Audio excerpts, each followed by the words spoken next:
What up, reader fam? Today I'm going to be talking about some quick reads. I love me a quick read. Like when a book only takes me a few hours to get through, I am on a high. I feel like I can take on the world. And I feel like I'm the fastest reader in the world. Even though it's all an illusion and it's only because I've read a really short book. Don't get me wrong, I love me a good long book too, but sometimes I just need those really short books to remind me that it's not always going to take me 2 weeks to finish a book. So today I'm going to recommend you some of my favorite quick reads. That way, if you feel the way that I'm feeling sometimes, where you feel like it's taking you ages and ages and ages to read a book, you can maybe pick up one of these quick reads and it'll make you feel better about yourself. The first book I have here is After Ever After, coming in at a whopping 272 pages. Not too long, not too short. This is actually the second book in a duology, and I actually read the second book before I read the first book. I actually haven't even read the first book yet. But thankfully this is more of a companion book and it worked out okay. I actually didn't know this was a sequel until I finished the book and was looking up reviews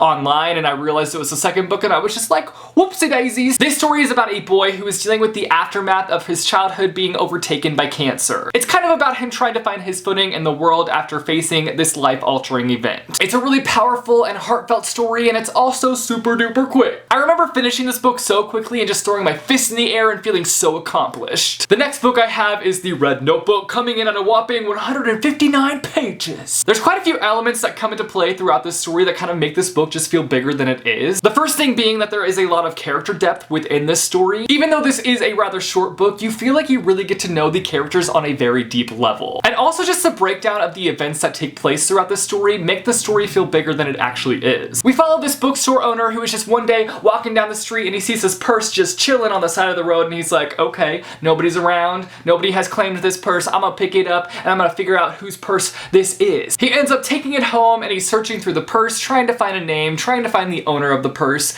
and he comes across this red notebook within the purse. He picks it up, starts reading it, and he starts to fall for the writer of this notebook. The thing is, he has no idea who it is. The more he reads about the person in the notebook, the more he starts to develop feelings for this person. Mind you, this story is a little bit questionable. I mean, our main character does something that's very invasive. He's reading somebody's very private thoughts in this notebook, but it's also a really enjoyable story and I found myself loving it. Next up, I've got A Monster Calls, coming in at a whopping 216 pages. If you're new to this channel, then you're probably unaware of my love for this book, so let me just simply say, I love this book. Mind you, it's emotional. If you're going into this book expecting unicorns and rainbows and lollipops, you're gonna quickly realize that's not what you're getting served with this book. You're gonna get a plate of emotions with a side of heart and a beverage full of feels. And you're gonna take that beverage of feels and you're probably just gonna pour it all over yourself. You're just gonna take it all in, take in all the feels. It's the story of a boy whose mother is facing cancer and all that comes along with that. And one night, a monster comes to visit this boy and takes him on this incredible journey. Next up, I've got The Ocean at the End of the Lane, coming in at a whopping 178 pages. This book is trippy. Like, I remember finishing this book and just being like, what the poop did I just read? This story is about an unnamed guy who returns home for a funeral, and he ends up revisiting his childhood home and reliving some different experiences that happened there. The events kind of vary between traumatic and magical. This book is one that I went into not sure what I was getting myself into, and it definitely took me on a journey that I did not expect. It's mysterious and confusing at times, but there's a moment where everything clicks and it's incredible. The last one that I'm going to recommend is one that's kind of controversial. Some people love it, some people hate it. I fall into the I love it category, and that is We Were Liars, coming in at a whopping 242 pages. This story is about a family called the Sinclairs who is living a life full of riches. From afar, it looks like they've got it all, but when you get up close, you realize it's a big fat lie. Every summer, this family stays on this island, and throughout the novel, you're just trying to figure out this very mysterious thing that has happened, and you're just kind of trying to uncover this big secret that the family has. That's all I'm going to tell you when it comes to the description of this book. You're supposed to kind of go into it not knowing much. To me, this story was so unexpected and it just completely took my breath away. It's full of shocking bits of writing and it's got this amazing shock factor to it. Like, I remember my heart racing at a certain moment in this book. I was just like, what is happening right now? What is happening? What is happening?